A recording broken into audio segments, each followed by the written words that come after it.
Good morning, ladies. Good morning. We were just talking, folks, and how did it get to be? The fair is around the corner and all of these things, but summertime in Tillamook, of course, there's something to do every Saturday, and this one is no different. There's a stack of stuff to do this weekend, and one of the things, Evelyn, talk a little bit. It's the Spade and Wade tour, isn't it? Spade and Wade tour. We do it every other year, and this is the year. And this year we're doing sort of South Mid-County, or anyway from Hidden Acres down to Bear Creek Artichokes. Oh, and nice. They're also in our event as well, and participants. And this year we're going to have artists in the garden, and we've got 6 gardens to visit, and it is really going to be a lot of fun. And there also is going to be something new. Bill Miles and Penny Eberly have put together some historic tree tour, and then Bill also has planted over 100 trees down by Bear Creek, unusual trees. And on this whole event is happening this Saturday, July 16th from 10 a.m. to 4 p.m. And Bill is going to be speaking. He only is going to do it one time, but he'll be speaking at 2:30 at his tree farm, to show you all the interesting trees that he's gathered and planted over the years. Master gardeners will be there the whole day, but he will be the main speaker at 2:30. So if you can arrange it to be able to see him, that's right next door to Bear Creek Artichokes. Okay. And so these 100 trees, I'm going to assume that there's a variety of trees. Yes, it's like 100 different varieties. Oh, my goodness. That's the interesting part. To see stuff that we can grow here and grow well. And then he has also been going around the county finding some unusual trees that will be pointed out along the way that you can stop and visit. Amy Malta, one of our Master Gardener friends, she said tour buses show up with Japanese tourists to come see a tree that is growing in her front yard that she didn't think anything of, and it's like known all over the world, this weird tree that she's got growing in her yard. So it's on the tour there as you well. go. Well, they show up for cheese. They might as well. Yeah. So let me tell you about some of the artists. We have Teresa Schwend is doing her barbed wire art. Jerry Sly with tapestries. Teresa Simmons, quilts and watercolors. April Peterson with some of the artists from the Pearl Studio with mosaics and garden art. Joe Guerra with whirligigs, and Nancy Ridicop with her fun signs. I have one of hers, and it says, "Wicked chickens lay deviled eggs." I loved it, so I had to have it.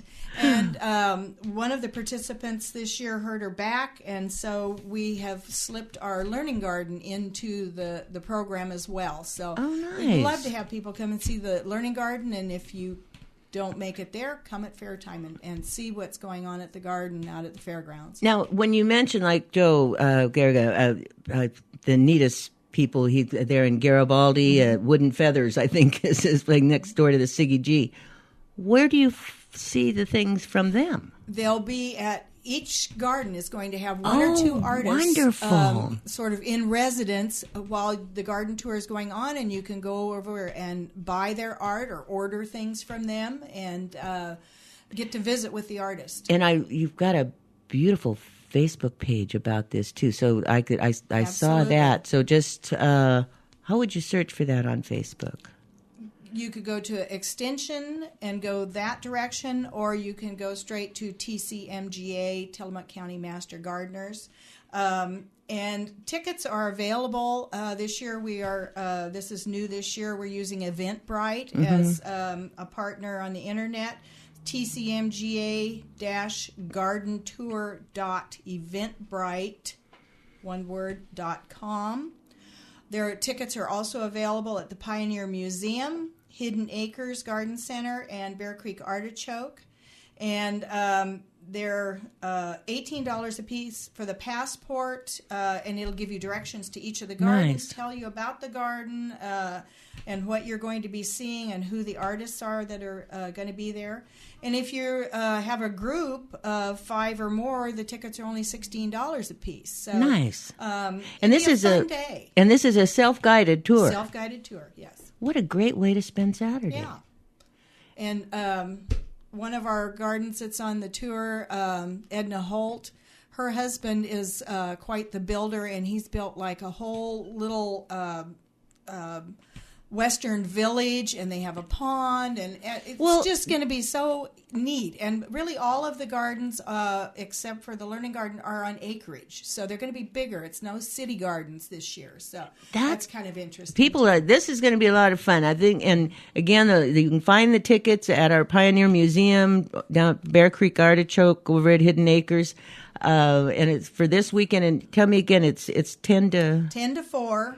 Okay. So basically all day Saturday, and there's going to be lunches available, sack lunches and things available at Hidden Acres and at Bear Creek, and they're going to have extra little coupon things available as well. So, but that 2:30 talk by Bill Miles. That sounds interesting. It does, and I'm sorry because I'm going to be working at one of the gardens, so I won't get to attend, but. I think that's one of the things that our Master Gardeners does very well is to show people what we can grow here. Exactly. And that's fascinating. Hey, Tanya. Yes. How far away is the fair?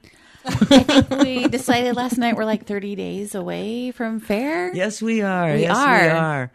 And you know, Tanya here giving us an update on 4-H, and we'll talk about our Junior Livestock Auction Committee. But I'm sure that everyone's caught up and doing exactly what they're supposed to do, aren't they?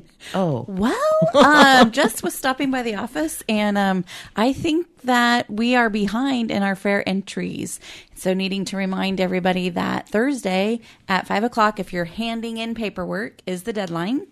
And that is at our office, or you do have the opportunity to follow a link on our web page and do your fair entries online if that works for you. And that's open till midnight on Thursday. But still, we've gotten like 2 or 3 entries so far for the fair, which is unusual. And so just a reminder that deadline is looming on Thursday, and we really need to know what's coming to the fair. So if there's any questions, certainly call our office. But otherwise, I hope we're getting those things turned in. And we're not talking about our cows and chickens. No, this we're talking is like, photography, are you bringing and pictures or artwork or making some cookies? All of your flowers, all of that is due this Thursday. And if you're staying in the dorm, if you want to eat kitchen meals out of our dorm, all that paperwork is due on Thursday as well. So this is kind of the wrap up.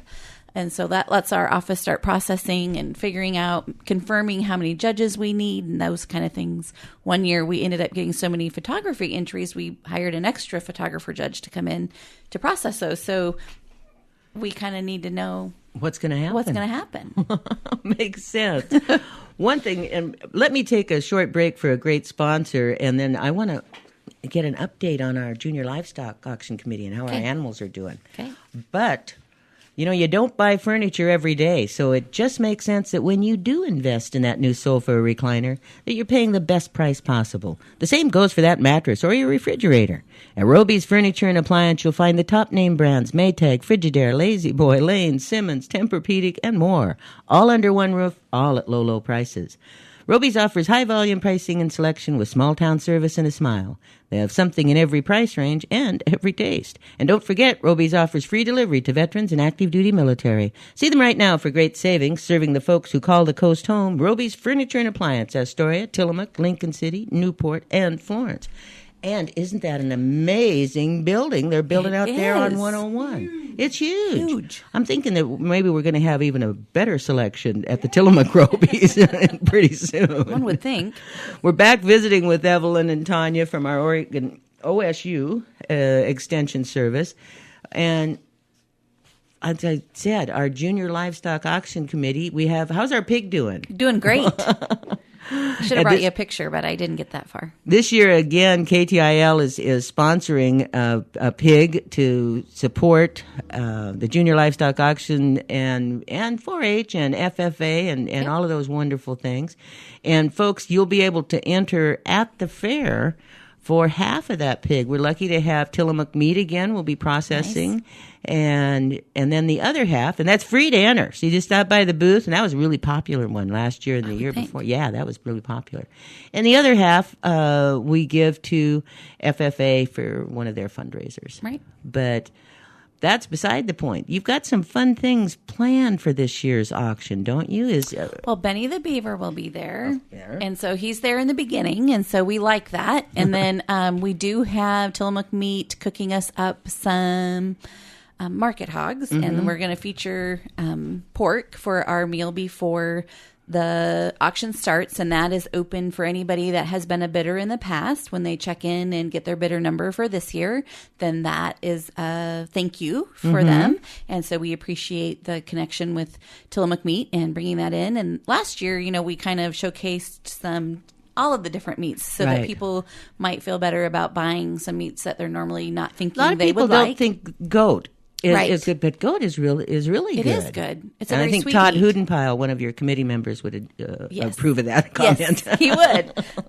So that's our things beforehand. And then right before the auction starts, we always do a little ceremony with the kids that, sometimes we don't know. We always go back through and they judge the carcass of all of the animals. And so those awards are handed out. Like the rate of gain and those type of things that we need to calculate through the whole process are handed out for last year's fair right before this auction starts. So, well, and one of the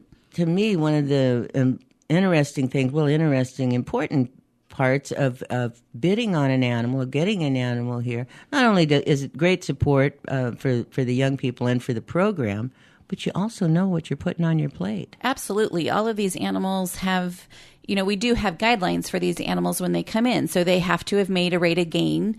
And so that's telling us that the animals were fed appropriately throughout the whole process. And then they have to obviously have followed rules for any withdrawals on any medications or things like that, which that doesn't happen very often. But should they had needed medication or dewormer, then all of those guidelines are followed. And then those animals have to be in what the market standard would be for the industry. So our kids are blessed with prices for these animals that are not market standard. And so it's important, though, that we want to teach them what the ideal animal is for that species. And so that's why we have these guidelines to come into these target weights, because that's what the real world is looking for in the meat industry. And so we have these guidelines. So all of these animals will grade out as premium meat, and you'll be happy with your product in the end. And the thing about it, folks, they don't expect you to buy that hog and then load it up in your pickup and take it home. Could, but we don't think you will. You could. If you wanted to do that, you get to do that. But what they do is they have processors ready. Right. Sunday morning, bright and early, everyone else thinks the fair is over, but for that auction committee and the contractors that come in to haul the meat off to process it for you, they come in Sunday morning bright and early, and that's all taken care of. And we also have processors for all of the species. Years ago, we did not have a rabbit or a poultry processor, but now we have a great place over in the valley. We take them, they process them, we get them right back. And so it's just a great, it's hands off. If you don't, I remember years ago, somebody said, "You want to buy my chicken?" I'm like, "Oh, okay. Well, you have to process it yourself." Oh, I think I'm good. I agree. So we took that out of the equation and then found a great processor, very affordable, and a great product in the end. Excellent. And this does. A portion goes back to the committee. The JLAC does keep a very small commission, right? And so that funds go back to so a little known fact is we have a dead animal fund, because should something happen to an animal before the buyer gets it, then the JLAC would cover that. So part of that goes back to make sure there's adequate funds within that. Interesting. To have. And then it also goes to use money to make improvements over the years in the barns to help with anything that might be needed for the market component of the fair. And, now that we have our pavilion, it's a great place. And, of course, the improvements on I call it the small animal barn. Yep. It's a pretty impressive facility. We now, have isn't amazing facilities. We are truly blessed with some great facilities, and people have put in countless hours to make that happen, and companies that have supported financially. And so it is amazing the kind of facilities that we have for our programs. Oh, and speaking of that, and you mentioned, remember that Thursday deadline, folks, in case you wanted to use the 4-H dorm, because this year it's a perfect one to use. Boy, it's all done and it's spiffy, beautiful. isn't it? And it kind of looked like a nice little old house before. Now it looks like it's a real dorm. It's pretty impressive. Yep. Commercial grade kitchen in it now? Yes, I think that is all commercial grade. It's very nice. We used it for a Powered by Teen Club event not too long ago. And man, that's spiffy in there. It's very nice. I like that. Well, let's, another thing we want to, and we're going to talk a little bit more. Remember, the Junior Livestock Auction is at 6:00 on Friday evening, and anyone pick up a number. That's right. Even if you don't want to bid, there's ways to support. Now, you have some people. I'm thinking of our Senator Johnson. That's always pretty good every year at supporting this auction. She is. There's different ways to support. You can purchase an animal like Betsy does, not being present, but has facilitated us knowing that she wants to buy, and that gets done for her.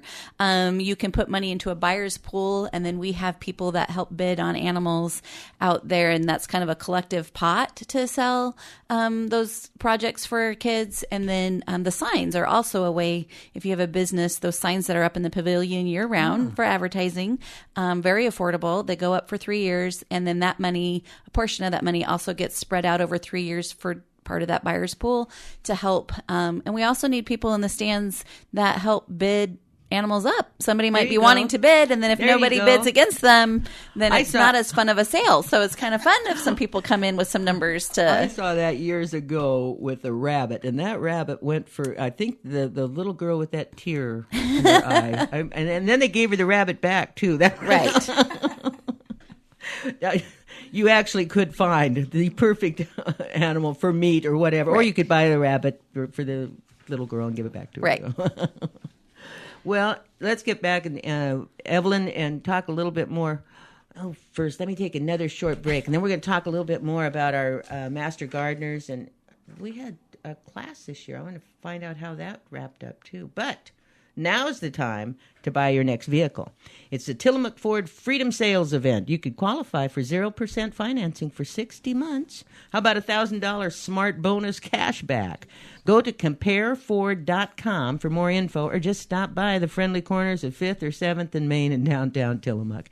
You need to take delivery by August 1st, but you need to visit Tillamook Ford today. Tillamook Motor Company, a better place to do business.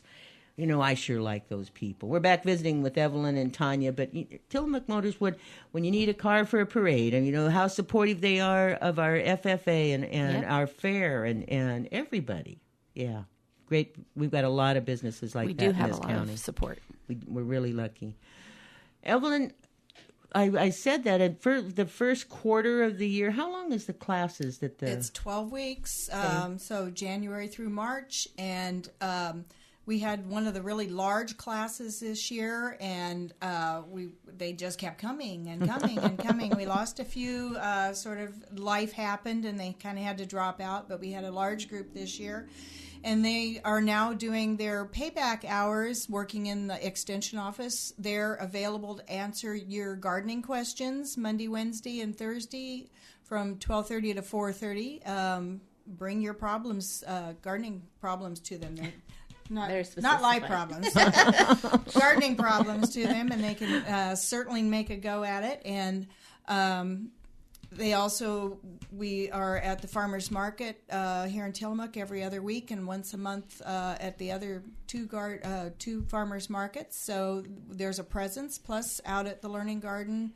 The Learning Garden's growing too, isn't it? Yes, we 2 years ago put up a beautiful hoop house and grew amazing things in there last year, and it sure increased the amount of produce that we were able to donate to the food bank as well. And growing things like peppers and eggplant that never could have grown. Eggplant? Yes. See, I didn't know. I love eggplant. You have to have that hoop house because we get that cold wind off the Sure. ocean every day. So we need that extra warmth. And so we've got a great committee that work in that hoop house and are growing there. We also have a demonstration of how to grow raspberries so that you don't get root rot, mounding up as high as you can, 18 to 24 inches high, and so those roots never really get all the way down to the that makes subsoil. sense. Yeah, and so a lot of neat things are happening out there. They're always moving things around and making new demonstration areas. And they've got a new roof garden demonstration area, and there's just so much to see, as well as on the outside area there's deer-resistant plants. Mm-hmm. Not deer-proof. The deer didn't read the pamphlet. They don't understand. But, there's a lot of things to learn out there. So do stop by, and you can do a self-guided tour on your own anytime, but Master Gardeners are there on Thursday, and then we're there every day during fair. And we grow things wonderfully here. We can't grow everything, but like lavender. Lavender likes it here. Yeah. Even as wet as it is, it still does well here. Yeah. Well, and another thing, Evelyn, I want you, because I always like to check in on our Trask River High School. How are they doing out there? What's happening? We just graduated 5 young men in, it's a horticulture class, but it's basically the same as the Master Gardener class. But their component also includes greenhouse time every day. So, so I'm there on Fridays helping teach the classes, and so they have morning sessions in the classroom, and then we go out to the greenhouse and the gardens and work out there.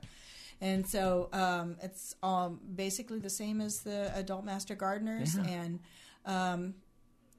so they get so excited. I bet, and a life skill that's going to serve them. Exactly. Because all of us know, I mean, sometimes when you need to just take a break, the garden is a great place to do it. Right. We have a young man out there that has gotten really into insects, and when we had the entomologist come and teach the class, he was like vibrating. He was so excited. I love that. It was wonderful. So and another one that are doing pretty good with their garden, those raised beds, is Helping Hands next door.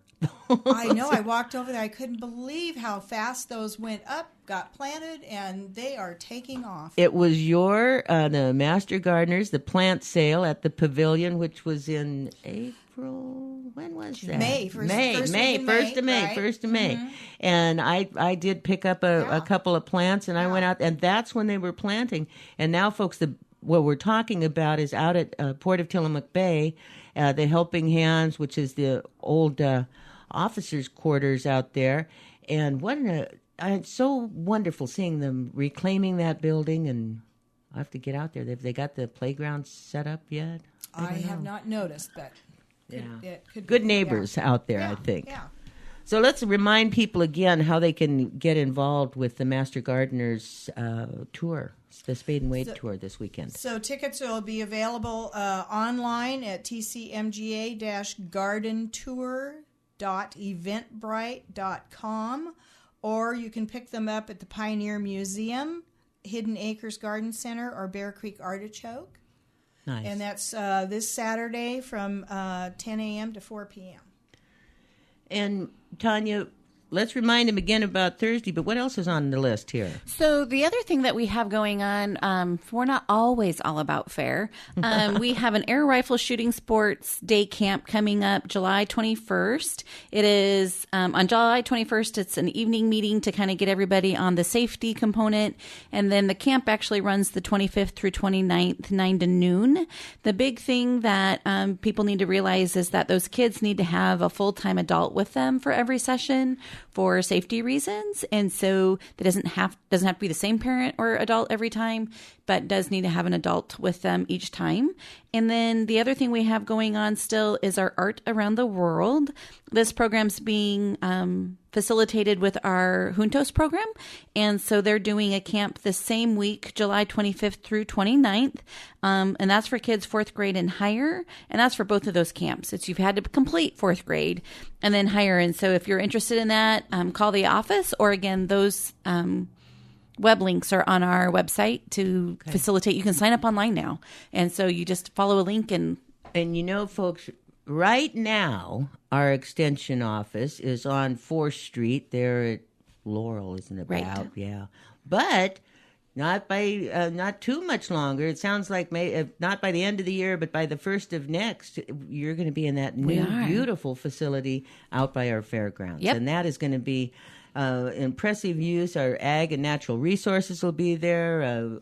A little bit of everything. Certainly our extension service, economic development, the tourism group, and is it Oregon Solutions? I can't remember. Everybody's going to have an office out there. It's going to be a happening place. It is, and that's the building that you see going up pretty much right across from our 4-H dorm, isn't it? Yeah, it's kind of like right across from the parking lot that we would park at for fair. It's kind of right there. So it's going to be fabulous. A wonderful addition. I look at what they talk about, what a community college can do, and we have our industrial maintenance technology program, of course. Mm-hmm. But now this, I think there'll be people that say, well, I'm going to do a couple years at Tillamook Bay Community College because they offer this program. Right. Yeah.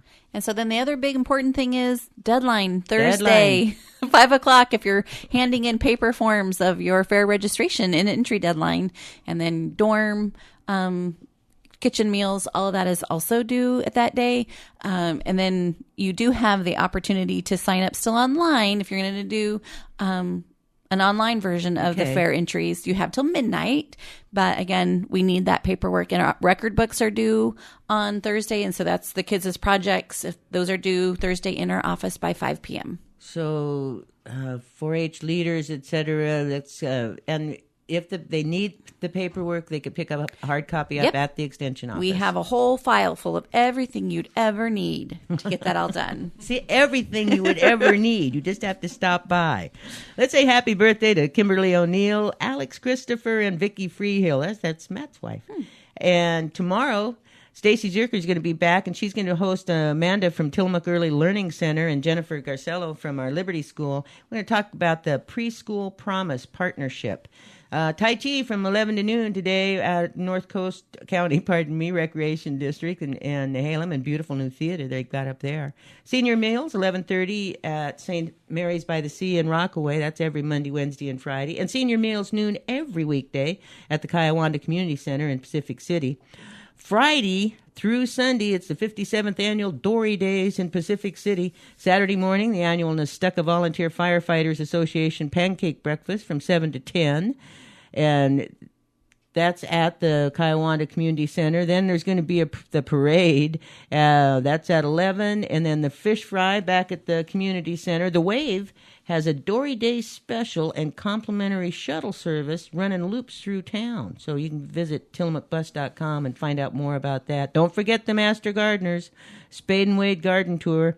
And you can pick up your passport at Pioneer Museum, Bear Creek Artichoke, or Hidden Acres, or find them online at Eventbrite. And also Saturday, a Cause for Paws fundraiser at Goodspeed Park from 10 to 2. The walk starts at 11, followed by a silent auction, raffles, live entertainment, face painting, photo booth, bouncy houses, and so much more. Family-friendly event is open to the public and their canine friends. All proceeds benefit the Tillamook Animal Shelter. Thank you guys again for coming in. Thank you. And thank you, Tillamook.